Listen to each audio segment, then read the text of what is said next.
Hello everyone, you are watching Academy of Biology and it's me Sachin Ante. So guys, yesterday we have started with a new chapter that is body fluids and circulation. तो उस chapter में कल तक हमने blood वाला part अच्छे से complete कर लिया था, जिसमें हमने ब्लड की कंपोजिशन को विद डिटेल स्टडी किया था कि जो डिफरेंट कंपोनेंट्स हैं उनका ब्लड वॉल्यूम में परसेंटेज क्या होता है या फिर क्या क्या चीज़ें प्रेजेंट होती हैं। तो उसी चैप्टर को कंटिन्यू करते हुए आज हम नेक्स्ट टॉपिक से स्टार्ट करने वाले हैं, जो कि है अपना ब्लड ग्रुप्स। तो आज हम स्टडी करेंगे ब्लड ग्रुप्स से।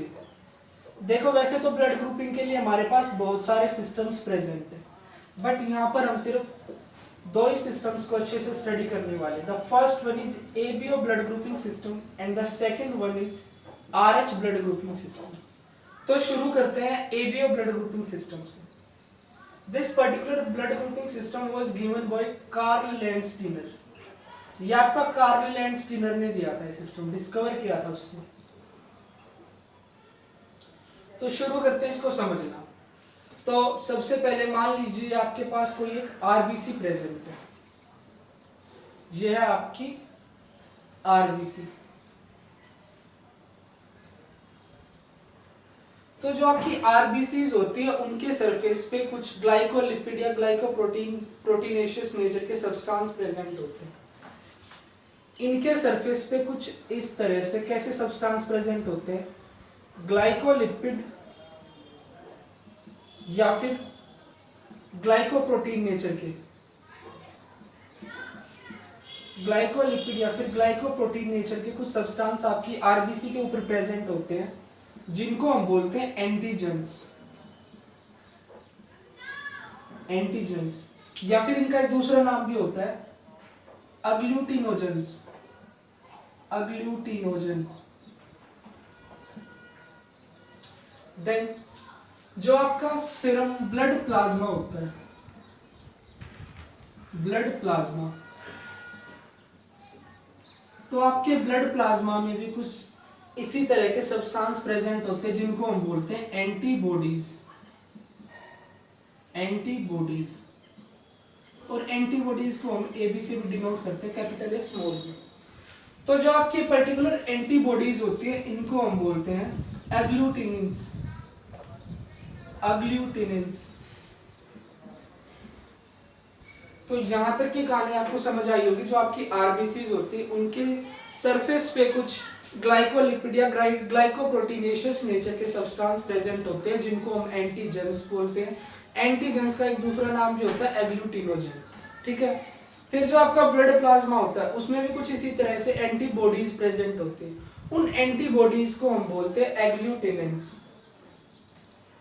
तो यहाँ पे एक सबसे इंपॉर्टेंट चीज क्या है, जो आपकी एंटीबॉडीज होती है वो आपकी कभी भी खुद की एंटीजेंस पे रिएक्ट नहीं करती। आपकी जो सेल्फ एंटीबॉडीज होती है वो आपकी खुद की एंटीजेंस पर कभी रिएक्ट नहीं करती।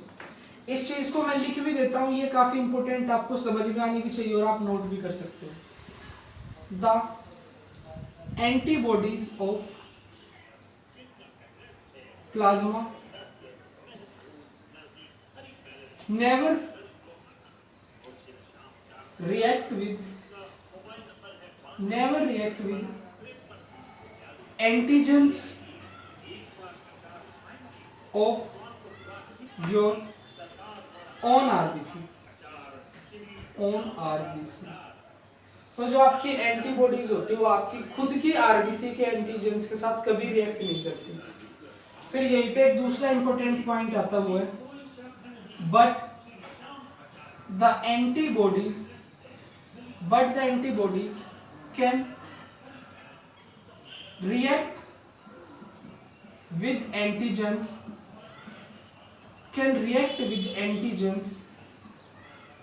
that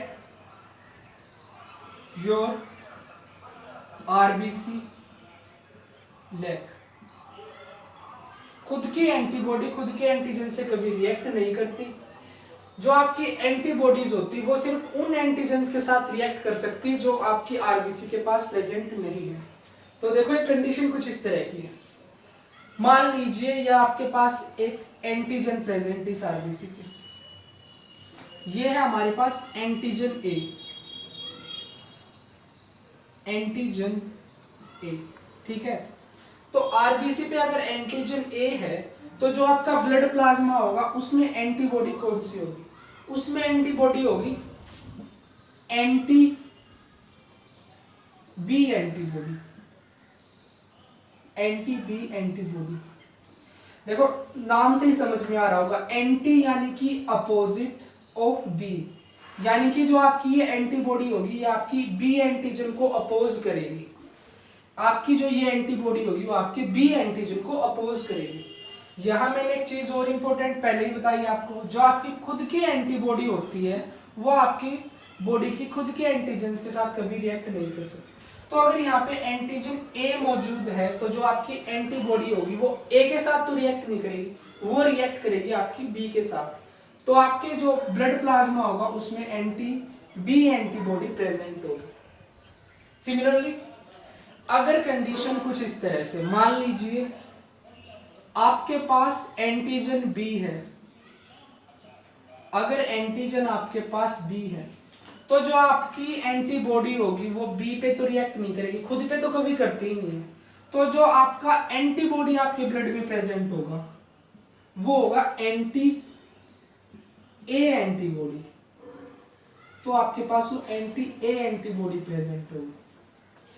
तो यहां तक की कहानी समझ में आई होगी आपको। जो ये एंटीजन्स होते हैं इन्हीं के बेसिस पे, इन्हीं की प्रेजेंस की वजह से आरबीसी पर आपके पास अलग अलग टाइप के 4 ब्लड ग्रुप्स प्रेजेंट होते हैं एबीओ ब्लड ग्रुपिंग सिस्टम में। तो उन्हीं को देखते हैं। तो थोड़ा सा इसको इरेज हम करेंगे। ये है आपका blood type. First thing is blood type, then आपकी RBC, third thing is plasma, and देखते हैं इसी को। मान लीजिए आपका ब्लड ग्रुप, ब्लड टाइप है ए और ये है आपकी आरबीसी। आरबीसी पे आपकी ए एंटीजन प्रेजेंट है, दिस इज एंटीजन, ये है आपकी एंटीजन ए।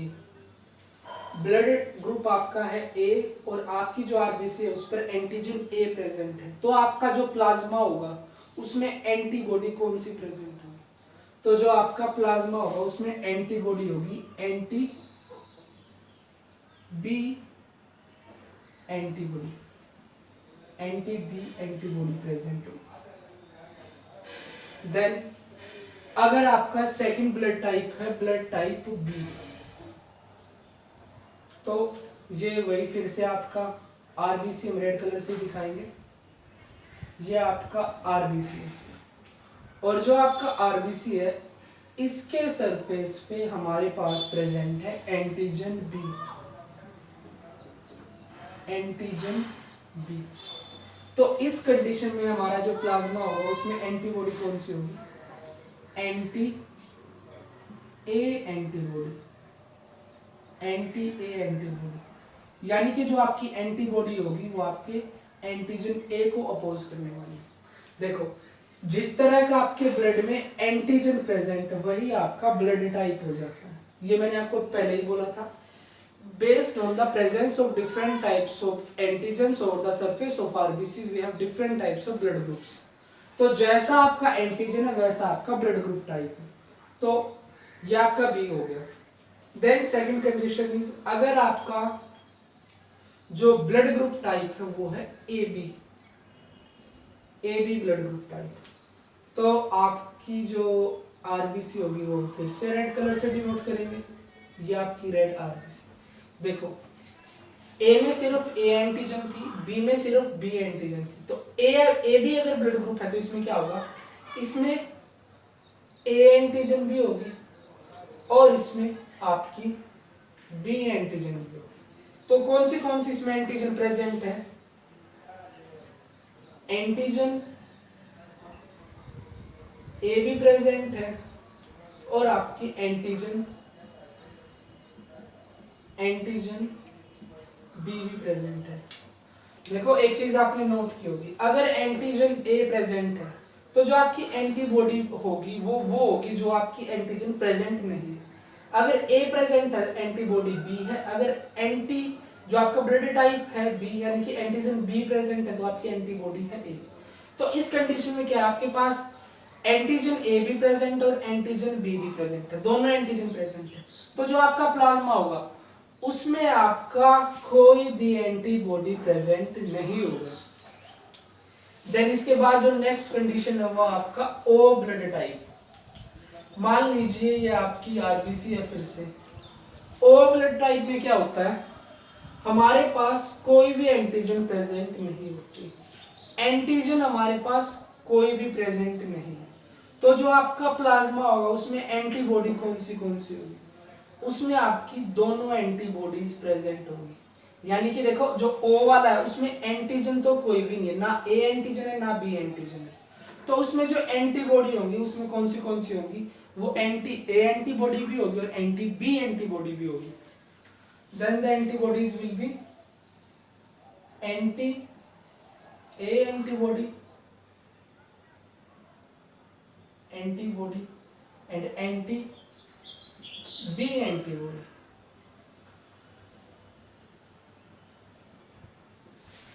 देखो एक लाइन मैंने पहले बताई थी, एंटीबॉडी हमेशा उस चीज के लिए हो, एंटीबॉडी हमेशा उस चीज पे रिएक्ट करेगी, उस चीज के लिए होगी जो आपकी आरबीसी पे प्रेजेंट नहीं होगा। इस केस में दोनों चीजें आपकी आरबीसी पे प्रेजेंट है, ए एंटीजन भी बी भी, तो कोई भी एंटीबॉडी नहीं होगी। इस कंडीशन में आपके पास कोई भी एंटीजन नहीं है तो दोनों के लिए आपके पास एंटीबॉडी प्रेजेंट होगी। तो ये आपको इतना समझ में आया होगा। फिर इसी के बेसिस पे अगर बात की जाए, जो आपका ए टाइप का ब्लड है वो ब्लड किससे ले सकता है, next point is can receive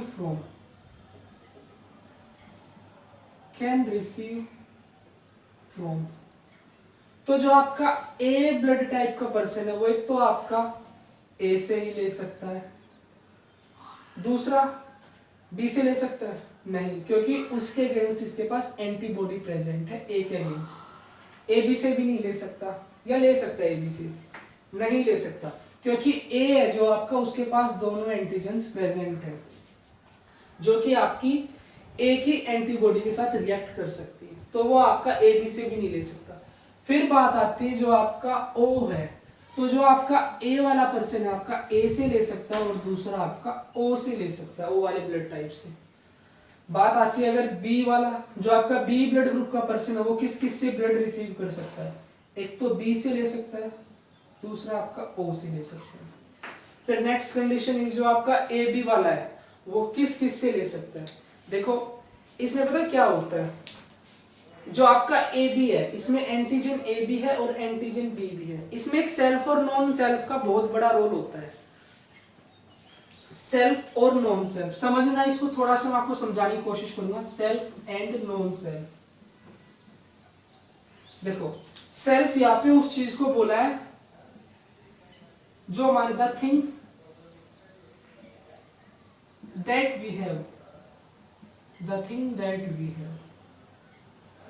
जो चीज हमारे पास प्रेजेंट है वो हमारी सेल्फ होगी।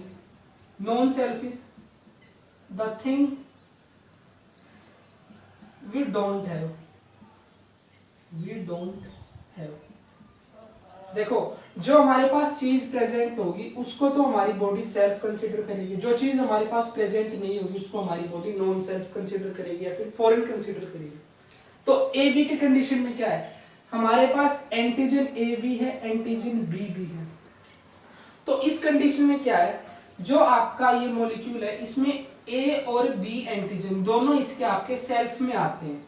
इन दोनों की इंफॉर्मेशन आपके ए बी वाले पर्सन के आरबीसी के पास दोनों एंटीजन है, तो उसके पास उन दोनों की इंफॉर्मेशन अवेलेबल है, तो वो ए को भी खुद का मानेगी और बी को भी खुद का मानेगी। ठीक है, तो इस कंडीशन में क्या, हम ए वाला ब्लड भी इसको दे सकते हैं, बी वाला ब्लड भी इसको दे सकते हैं। तो जो आपका ए बी है can receive from A, can receive from B and can also receive from O. O से क्यों रिसीव कर सकते हैं, क्योंकि जो आपका ओ वाला ब्लड ग्रुप है पर्सन का उसमें कोई भी एंटीजन प्रेजेंट नहीं है। एंटीजन प्रेजेंट नहीं है तो वो जाके आपकी जो आपका रिसीवर होगा उसमें कोई प्रॉब्लम क्रिएट ही नहीं करेगा। तो ये आपका सभी से ले सकता है जो आपका ए बी वाला है। फिर बात आती है आपकी ब्लड टाइप ओ। जो आपका ब्लड टाइप ओ है, it can only receive from O. ये सिर्फ ओ वाले ब्लड ग्रुप के पर्सन से ही ब्लड रिसीव कर सकते हैं। फिर जो आपका ए बी ब्लड ग्रुप वाला पर्सन होता है उसको हम बोलते हैं यूनिवर्सल रिसीवर। Universal receiver. और जो आपका ओ वाला पर्सन होता है उसको हम बोलते हैं यूनिवर्सल डोनर। Universal donor. देखो यार एक चीज मैं आपको दोबारा से समझाने की कोशिश करता हूँ। देखो ए बी वाला जो पर्सन होगा उसके पास एंटीजन ए बी है, एंटीजन बी बी है, यानी कि उसके पास ए की इंफॉर्मेशन भी अवेलेबल है, बी की इंफॉर्मेशन भी अवेलेबल है। अगर हम इस पर्सन को ए वाले पर्सन का ब्लड देते हैं तो उसके पास ऑलरेडी ए है, तो वो उस जो रिसीवर वाला जो मतलब डोनर वाला जो ए होगा उसको भी सेल्फ कंसिडर करेगा। सिमिलरली अगर ए बी वाले को हम बी वाले पर्सन बी ब्लड ग्रुप के पर्सन का ब्लड देते हैं तो उसके पास ऑलरेडी बी एंटीजन प्रेजेंट है, तो वो डोनर वाले बी एंटीजन को भी सेल्फ कंसिडर करेगा और उसके खिलाफ कोई भी रिस्पॉन्स प्रोड्यूस नहीं करेगा। फिर बात आती है ओ की। तो जो आपका ओ वाला पर्सन है उसमें कोई भी एंटीजन प्रेजेंट ही नहीं होती, तो एंटीजन ही प्रेजेंट नहीं है तो जो आपका रिसीवर होगा उसमें किसी भी तरह की कोई प्रॉब्लम क्रिएट नहीं करेगा। एंड अगर बात की जाए आपका टाइप, तो जो ए वाला पर्सन है, ए ब्लड ग्रुप का अगर पर्सन है, देखो ए इसमें सिर्फ ए की इंफॉर्मेशन अवेलेबल है, ए एंटीजन की। अगर इसको ए ब्लड ग्रुप का ही ब्लड इसको ट्रांसफ्यूज किया जाता है तो ये उसको ठीक मानेगा, हाँ मेरे पास इसकी इंफॉर्मेशन अवेलेबल है, कोई दिक्कत नहीं है, आने दो ये वाला ब्लड। अगर इसको हम बी वाला ब्लड दे देंगे तो अवेलेबल इसके पास इंफॉर्मेशन सिर्फ ए की है, तो बी वाला आते ही उसको क्या मान लेगा, नॉन सेल्फ मान लेगा, यानी कि इसको फॉरेन चीज मान लेगा और उसके अगेंस्ट में एक इम्यून रिस्पॉन्स क्रिएट करेगा। तो guys I hope you have understood the concept of this कि ये ब्लड हम किसका किसको क्यों दे सकते हैं। तो यहीं पे मैं आपको एक कंडीशन समझाता हूँ। देखो कंडीशन क्या है, सपोज करो हमारे पास एक रिसीवर है जिसको ब्लड लेना है और एक हमारे पास डोनर है जिसको ब्लड देना है। जो आपका रिसीवर है, रिसीवर का ब्लड ग्रुप है, रिसीवर का ब्लड ग्रुप है आपका ए, और जो आपका डोनर को भी थोड़ा सा ऊपर ही लिख लेते हैं, जो आपका डोनर है उसका ब्लड ग्रुप है, डोनर का ब्लड ग्रुप होगा आपका बी, हम मान लेते हैं डोनर का blood group will be B, ठीक है। तो अगर ब्लड ग्रुप ए है तो एंटीजन आपके पास कौन सा होगा, रिसीवर का एंटीजन होगा ए और रिसीवर के पास एंटीबॉडी होगी, एंटीबॉडी होगी आपके रिसीवर के पास बी, यानी कि anti B antibody, anti B antibody आपके रिसीवर के पास होगी। फिर कंडीशन आती है आपके डोनर की। डोनर का आपका ब्लड ग्रुप बी है तो इसके पास एंटीजन तो होगा, एंटीजन होगा आपका बी और इसके पास एंटीबॉडी होगी anti B antibody, anti B sorry anti B नहीं, इसके पास जो एंटीबॉडी होगी वो होगी एंटी ए एंटीबॉडी, ठीक है। तो इनके बीच में हमें क्या करना है, ट्रांसफ्यूजन करना है। We need to transfuse the blood, यहाँ पे ट्रांसफ्यूजन की जरूरत है। तो इस कंडीशन में आपके पास दो कंडीशन आती है। First condition, condition 1 and condition 2। देखो कंडीशन 1 क्या है, कंडीशन 1 में क्या हो सकता है, जो आपका डोनर का एंटीजन है एक तो ये, और जो आपका रिसीवर का एंटीबॉडी है ये रिएक्ट कर सकते हैं। अगर ट्रांसफ्यूजन होगा तो जो आपका डोनर का एंटीजन और रिसीवर का एंटीबॉडी, तो क्या कंडीशन है, एंटीजन किसका होगा आपका, एंटीजन होगा आपका एक ही कलर से कर लेते हैं, रिसीवर का, और जो आपकी एंटीबॉडी होगी वो होगी आपकी डोनर की। तो अगर इनके बीच में ट्रांसफ्यूजन होगा तो क्या होगा, this will be result in agglutination and hemolysis, agglutination and hemolysis। और अगर hemolysis होगा तो जो आपका hemolysis से जो आपकी आरबीसी होगी, ये RBC will release haem component, जो आपका हीमोग्लोबिन का हीम कंपोनेंट आपके आरबीसी उसको हीमोग्लोबिन वाले पार्ट को रिलीज कर देगी। और जो आपका हीमोग्लोबिन वाला पार्ट जो रिलीज होगा वो आपकी किडनी में जाके आपकी किडनी की जो फिल्ट्रेशन मेम्ब्रेन है उसको ब्लॉक कर देगा। तो जो ये वाली कंडीशन, एक ऐसी कंडीशन है, this is serious condition, serious. Agglutination तो होगा ही, अग्लूटिनेशन के होने से जो आपकी आरबीसी में हीमोलिसिस होगा उससे जो आपका हीमोग्लोबिन रिलीज होगा वो आपकी किडनी को भी ब्लॉक कर सकता है। तो कितनी खतरनाक कंडीशन है, आपकी जो आरबीसी है वो भी रप्चर हो जाएगी, यानी कि हीमोलिसिस हो जाएगा, अग्लूटिनेशन भी हो जाएगा। अग्लूटिनेशन आपको मैं बताता हूं एक बार, अग्लूटिनेशन, अग्लूटिनेशन देखो अग्लूटिनेशन क्या होता है, जो आपकी एंटीजन होगी और जो आपकी एंटीबॉडी होगी ये दोनों एक साथ मिल जाएंगी and these will result in clumping of RBC, clumping of RBC, जिसको हम बोलते हैं अग्लूटिनेशन। देखो अगर डोनर की जो आपका, सॉरी ये थोड़ा सा गलत हो गया यहाँ पे, ये आपका डोनर है, ये है आपका डोनर और एंटीबॉडी है आपकी रिसिपिएंट की, ठीक है। तो जो आपके डोनर की एंटीजन होगी वो आपके रेसिपिएंट की एंटीबॉडी के साथ जाके क्लम्बिंग कर लेंगी। उस क्लम्पिंग की वजह से क्या होगा, जो आपके आरबीसी है वो इकट्ठी हो जाएंगे और उसी को हम बोलते हैं एग्लूटिनेशन। ये आपकी एंटीजन एंटीबॉडी रिएक्शन है।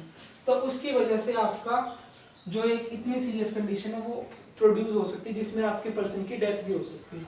तो इस तरह से देखो इसमें क्या है, जो आपकी एंटीजन है ये अगर आपके रिसीवर के पास जाएगी तो वहां पे जाके ये क्या करेगी, उसका इम्यून सिस्टम होगा उसको स्टिमुलेट कर देगी, जिसकी वजह से और ज्यादा एंटीबॉडीज प्रोड्यूस होंगी और वहां पे क्लम्पिंग के चांस इंक्रीज हो जाएंगे। फिर वहीं पे आपकी दूसरी कंडीशन क्या है, जो आपकी एंटीजन होगी, जो आपकी एंटीजन होगी वो तो होगी आपकी रिसीवर की, और जो आपकी एंटीबॉडी होगी वो आपकी होगी डोनर की। यानी कि जो आपकी एंटीबॉडी है वो तो है आपकी डोनर की और जो आपकी एंटीजन है वो आपकी रिसीवर की। ये वाली आपकी कंडीशन। अगर इनके बीच में ट्रांसफ्यूजन होगा तो क्या होगा, तो इसमें देखो क्या है, एंटीबॉडीज का लेवल नॉर्मल कंडीशंस में आपके ब्लड में क्या होता है, कम होता है। तो जैसे ही आपकी जो डोनर की एंटीबॉडीज है वो आपके रिसीवर के पास जाएंगी, नॉर्मल कंडीशन में आपकी एंटीबॉडीज का लेवल कम है, वो कम लेवल वाली एंटीबॉडीज है वो आपके ब्लड में है। तो वो ब्लड अगर रिसीवर के पास जाएगा तो वहां पे जाके वो ब्लड और डाइल्यूट हो जाएगा। एक तो आपके डोनर के ब्लड में पहले से ही एंटीबॉडीज कम थी, दूसरा वो रिसीवर के पास जाके और ज्यादा डाइल्यूट हो गया। तो उस कंडीशन में ये कैसी कंडीशन होगी, less serious condition, less serious, less serious condition. ये वाली लीडर क्यों थी आपको समझ में आया होगा, क्योंकि जो आपकी डोनर की एंटीजन थी वो आपके रिसीवर की बॉडी में जाके उसकी इम्यून, जो उसका इम्यून सिस्टम उसको स्टिमुलेट देंगी to produce more antibodies and there will be cause of the clumping of the RBCs and result in agglutination, और इससे agglutination हो जाएगा। तो ये आपको ट्रांसफ्यूजन का भी चक्कर समझ में आएगा, क्यों हम किसी का ब्लड किसी को नहीं दे सकते हैं। तो इसके बाद जो नेक्स्ट हमारा टॉपिक आता है वो है आपका RH blood type.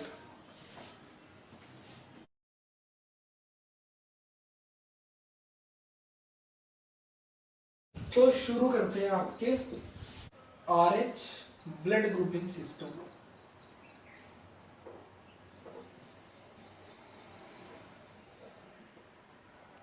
RH blood grouping system. It is named so because it was firstly discovered in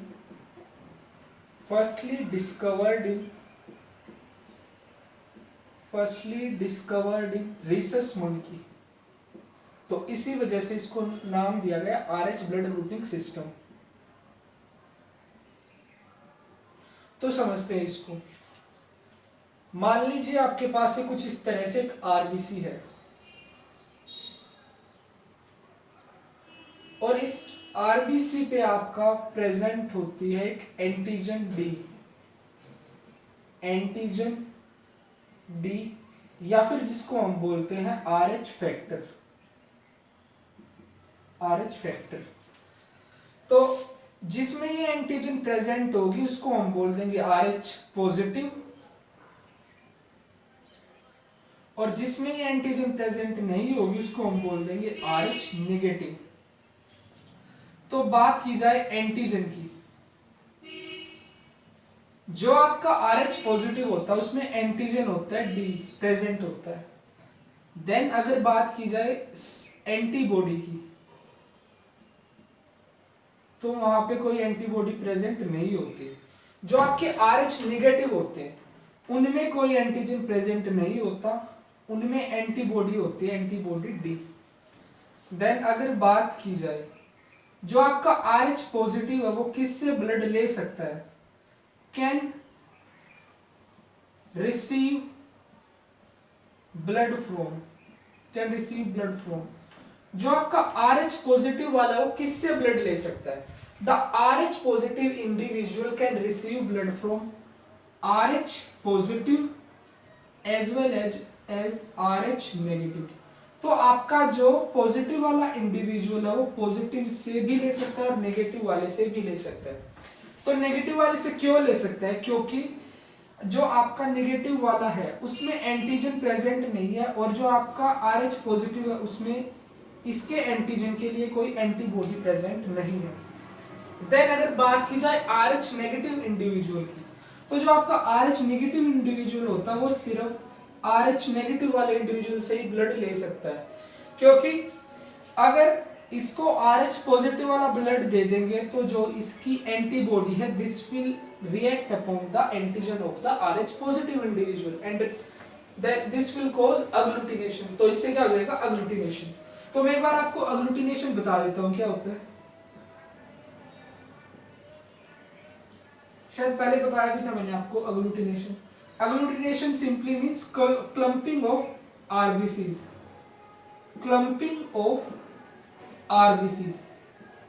और ये कैसी रिएक्शन है, एंटीजन एंटीबॉडी रिएक्शन। तो ये होता है आपकी RH के ब्लड सिस्टम के बारे में ब्रीफली। देखो अब इसमें कंडीशन आती है, देखो RH पॉजिटिव वाले को तो कोई दिक्कत नहीं, हो पॉजिटिव से भी ले सकता है नेगेटिव से भी। दिक्कत आती है RH नेगेटिव वाले केस में। जो आपका RH नेगेटिव वाला इंडिविजुअल होता है वो सिर्फ अपना RH नेगेटिव से ले सकता है, पॉजिटिव से नहीं। तो अगर बात की जाए पॉपुलेशन में जो आपका RH पॉजिटिव का और नेगेटिव का ट्रेंड है, तो ओवरऑल जो वर्ल्ड वाइड पॉपुलेशन है उसमें से नियर अबाउट 95% इंडिविजुअल आपके पॉजिटिव है और जो आपके 5% सिर्फ इंडिविजुअल है वो नेगेटिव है। तो मान लीजिए अगर कोई RH नेगेटिव इंडिविजुअल है और उसका कोई सीरियस एक्सीडेंट हो जाता है and he needs the immediate blood transfusion, तो उस कंडीशन में दिक्कत क्या आएगी, वैसे ही इंडिविजुअल कम है तो इतनी जल्दी से उसको RH नेगेटिव ब्लड अगर नहीं मिल पाता है तो उसमें फर्स्ट टाइम के लिए क्या करेंगे, उसको RH पॉजिटिव वाला ब्लड ट्रांसफ्यूज कर देंगे। तो ये मैं आपको बता भी देता हूं, लिख देता हूं अच्छे से। For first time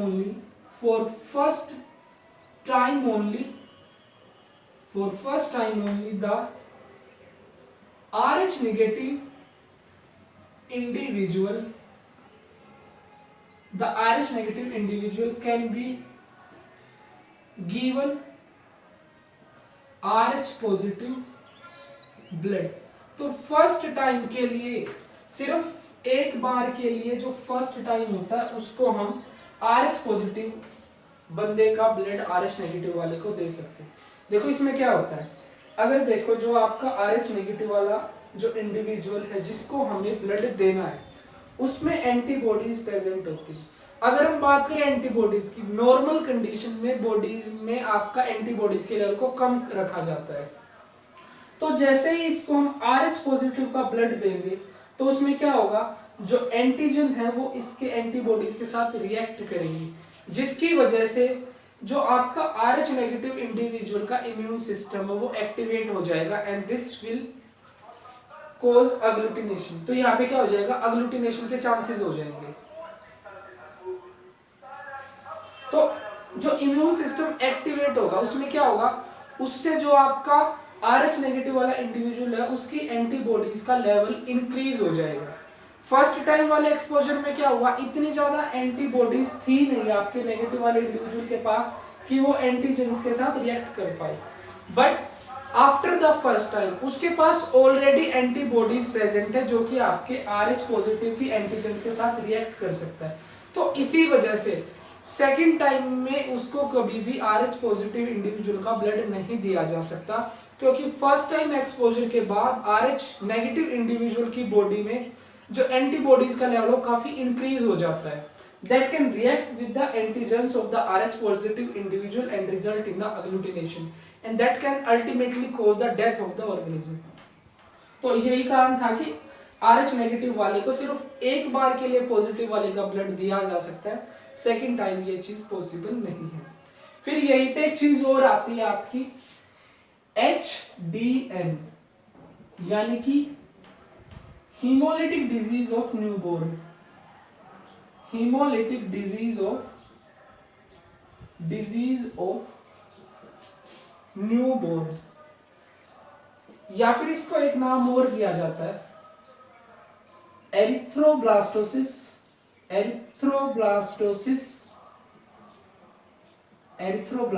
fetalis. ये एक काफी लीगल कंडीशन है। इसमें क्या होता है, जो आपका फिटस होता है उस फिटस की जो आरबीसीज होते हैं दे आर कंटिन्यूअसली रप्चरिंग, वो फिटस की आरबीसीज कंटिन्यूअसली रप्चर करते रहते हैं। तो इसमें क्या होता है, अगर बर्थ फिटस का होता है तो उस टाइम पे जो बेबी होता है, जो फिटस होता है, वो आपका डेड भी हो सकता है। तो इस कंडीशन में देखते हैं क्या होता है। ये जो आपकी HDN वाली कंडीशन है इसके लिए कुछ क्राइटेरियाज होते हैं, यानी कि ये प्रॉब्लम तभी होगी जब वो सारी की सारी कंडीशंस इसको मिलेंगे। तो जो आपकी HDN है, this is confined only when the male partner और we can say the father is RH positive and the mother is RH negative. सिर्फ अगर जो फादर है वो RH पॉजिटिव होगा और जो मदर है वो RH नेगेटिव होगी, तभी ये आपकी प्रॉब्लम हो सकती है। RH पॉजिटिव आपका फादर है और जो RH नेगेटिव है वो आपकी मदर है। तो देखो, अगर फादर RH पॉजिटिव है, मदर RH नेगेटिव है, तो जो इनके इंडिविजुअल्स होंगे they can be RH positive as well as RH negative. अगर जो इंडिविजुअल है वो RH नेगेटिव हुए तो कोई प्रॉब्लम है ही नहीं। तो दिक्कत तब आएगी जब जो आपके इंडिविजुअल्स यानी कि जो न्यू यंग वंस होंगे वो RH पॉजिटिव होंगे। पॉजिटिव वाले केस में भी जो आपका फर्स्ट बेबी होगा उसमें कोई प्रॉब्लम नहीं आएगी। देन जो आपका सेकंड बेबी होगा अगर वो भी RH पॉजिटिव हो जाता है, तब उस केस में क्या होता है, जो आपकी प्रॉब्लम होती है वो क्रिएट होती है। तो फर्स्ट केस में क्या होता है, जो आपका बेबी अगर RH पॉजिटिव है तो मान लीजिए जो RH पॉजिटिव होगा उसमें प्रेजेंट होगी आपकी एंटीजन डी प्रेजेंट होगी आपके बेबी के पास। जो मदर है वो आपकी RH नेगेटिव है, तो उसमें क्या होगा, एंटीजन तो आपकी एब्सेंट होगी, बट जो एंटीबॉडी होगी जो वो क्या होगी, प्रेजेंट होगी, एंटीबॉडी प्रेजेंट होगी। तो देखो, जो आपका बेबी होता है वो मदर के वूम में ही अपनी ग्रोथ करता है, देन उसके बाद उसका बर्थ होता है। तो उस वूम में रहने वाले टाइम पीरियड के दौरान क्या हो सकता है, जो मदर की एंटीबॉडी है, the antibodies of the mother can react upon with the antigen of the baby. तो जो मदर की एंटीबॉडीज हैं वो बेबी की एंटीजन पे रिएक्ट कर सकती है। तो ये चांस है, बट यहाँ पे ऐसा होता नहीं है। तो उसके रीजन क्या है? फर्स्टली जो आपका क्या फर्स्ट रीजन इस चीज का क्या है? There is no direct contact between mother and fetus. There is no direct contact between mother and fetus. Mother और फीटस के बीच में कोई डायरेक्ट कांटेक्ट नहीं है, तो इसी वजह से जो मदर के एंटीबॉडीज है वो बेबी की एंटीजन पे रिएक्ट नहीं कर पाती। देखो, जो मदर होती है और जो फीटस होता है उनके बीच में प्लेसेंटा प्रेजेंट होती है जो उनको अलग अलग डिवाइड करे रखती है, तो डायरेक्ट कांटेक्ट है ही नहीं, तो इस वजह से ये कंडीशन है जो आपकी वो अवॉइड हो जाती है। फिर यहीं पे दूसरी चीज आती है, देखो जो आपकी एंटीबॉडी है, ये जो एंटीबॉडी डी है, दिस कैन बी IgG, या आपकी IgG भी हो सकती है, IgA भी हो सकती है, IgM भी हो सकती है, IgD भी हो सकती है, या फिर IgE भी हो सकती है। तो इन पांचों में से आपकी ये कोई भी एंटीबॉडी हो सकती है। जो मदर की एंटीबॉडी डी है, this can be either from the 5 antibodies. इन 5 में से ये कोई भी एंटीबॉडी हो सकती है। बट यहाँ पे भी एक चीज होती है, जो आपका प्राइमरी रिस्पॉन्स होता है, the primary response is done by IgM, this is responsible for primary response. तो जो आपकी IgM होती है वो प्राइमरी रिस्पॉन्स करवाती है। तो यहाँ जो आपकी एंटीबॉडी इन्वॉल्व है, दिस इज IgM, ये आपकी IgM है। तो अगर बात की जाए IgM की, आपकी IG जो M है, इम्यूनोग्लोबिन M है, वो प्लेसेंटा को क्रॉस नहीं कर सकती। इट कांट क्रॉस प्लेसेंटा, तो ये प्लेसेंटा को क्रॉस नहीं कर सकती। ये हो गया आपका सेकंड रीजन यहाँ पे। तो ये दो चीज है जिनकी वजह से जो आपका फर्स्ट बेबी होता है वो तो विदाउट प्रॉब्लम बर्थ ले लेता है, पर दिक्कत जब आती है जब आपका सेकंड बेबी भी RH पॉजिटिव होता है। तो देखो उस कंडीशन में क्या होता है, फर्स्ट बेबी के बर्थ के टाइम पे क्या होता है, मदर और फीटस के बीच में जो ब्लड है वो उनका मिक्सअप होने के चांस होते हैं। During the parturition there is chances of intermixing of the mother and the foetus blood. तो उस टाइम पे क्या होता है, जो मदर एंड फीटस ब्लड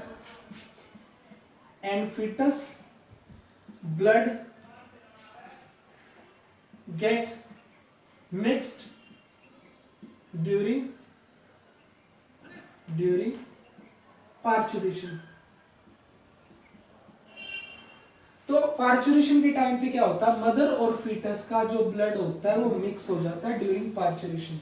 तो ये कौन सा रिस्पॉन्स है, this is second time exposure, ये आपका दूसरी बार का एक्सपोजर है। तो इसकी वजह से क्या होता है, जो आपकी IgM है, this is responsible for primary response, तो ये सेकंड टाइम एक्सपोजर है। तो सेकंड टाइम एक्सपोजर के लिए जो आपकी इम्यूनोग्लोबिन रिस्पॉन्सिबल है, that is IgG, secondary we can say response के लिए, सेकेंडरी रिस्पॉन्स के लिए। तो यहाँ पे आपकी जो इम्यूनोग्लोबुलिन है वो है IgG, और जो आपकी IgG है दिस इज ट्रांसप्लेसेंटल, ये आपकी कैसी है, ट्रांसप्लेसेंटल, ये आपकी प्लेसेंटा को क्रॉस कर सकती है, एंड क्रॉस करके ये आपके फीटस के ऊपर एक्ट कर सकती है। यानी कि जो मदर की IgG है सेकेंडरी रिस्पॉन्स के लिए, वो आपके फीटस के एंटीजन पर रिएक्ट कर सकती है and cause the condition called as erythroblastosis fetalis. Erythroblastosis fetalis यानी कि जो फीटस होता है, the RBCs of the foetus are continuously rupturing. तो उस कंडीशन में क्या हो सकता है, यहाँ पे हो सकता है आपका एरिथ्रोब्लास्टोसिस फिटेलिस, एरिथ्रोब्लास्टोसिस फिटेलिस। तो यहाँ पे जो आपका सेकंड बेबी है वो आपका डेड भी हो सकता है, ठीक है। तो अब यहाँ पे आपके दिमाग में आएगा क्या यार, कोई ऐसी भी चीज है, कोई ऐसा तरीका है जिससे हम इस सेकंड बेबी को भी बचा सकते हैं। तो ये है आपका यहाँ पे सेकंड बेबी। क्या हम सेकंड बेबी को भी बचा सकते हैं? यस, यहाँ हम सेकंड बेबी को भी बचा सकते हैं अगर हम प्रिवेंट कर दे the connection between the mother and foetal blood, यानी कि if we cut the connection between the mother and fetus blood during the first parturition of the first baby, then we can also save the second baby। पर ये चीज तो possible नहीं है, क्योंकि चाहे नॉर्मल डिलीवरी हो या फिर आपका जो ऑपरेशनल डिलीवरी हो, मदर का और फीटस का ब्लड तो कुछ न कुछ हद तक मिक्स होता ही है, तो ये तो चीज हम कर नहीं सकते। बट इसके अलावा यहाँ पे एक और अल्टरनेटिव प्रेजेंट होता है, that is anti RH gamma globulin.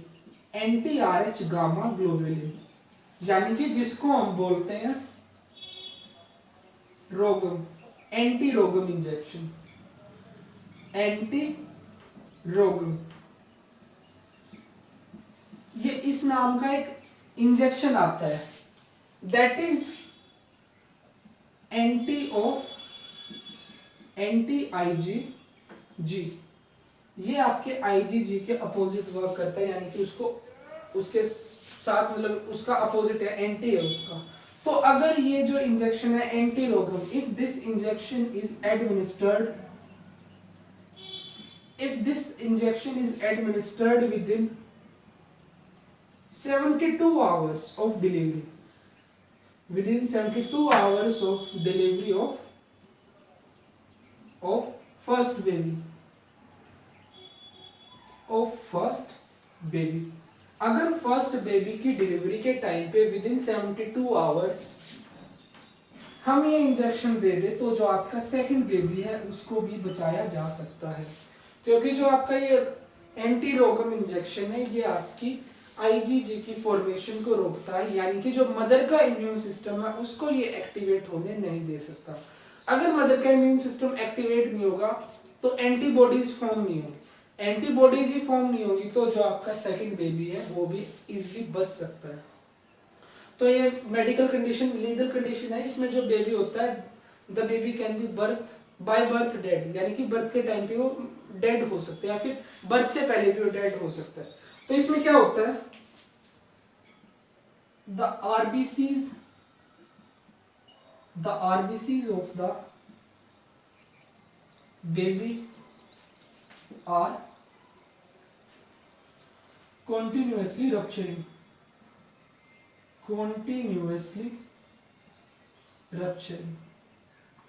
Baby की जो आरबीसीज होती है वो कॉन्टिन्यूसली रप्चर करती रहती हैं, जिसकी वजह से बेबी की डेथ तक हो सकती है। तो ये कहानी थी आपकी एरिथ्रोब्लास्टोसिस फेटालिस की। देखो जो ये आपका ब्लड ग्रुप वाला टॉपिक है ये इंपॉर्टेंट है, पर इसको समझने में थोड़ा सा आपको टाइम भी ज्यादा लगेगा, और आप जितना इसको बार बार आप पढ़ोगे उतना ज्यादा आपको ये समझ में आएगा। थोड़ा सा ट्रिकी कॉन्सेप्ट है इसका, मेरे को भी इतनी जल्दी से आसानी से समझ में नहीं आया था, पर जिस तरह से मैंने जितनी आसानी से शायद जितना इजीली या बेटर वे में मैं आपको समझा सकता था, या मेरे को खुद जितनी आसानी से समझ में आ सकता था जिस तरीके से, मैंने उसी तरीके से आपको बताया। And I hope you have understood all this point and you have a better grip over the concept of the blood grouping system. So if you still have any doubt then you can ask me in the comment section. So guys, thank you for watching me carefully and stay tuned for the next video.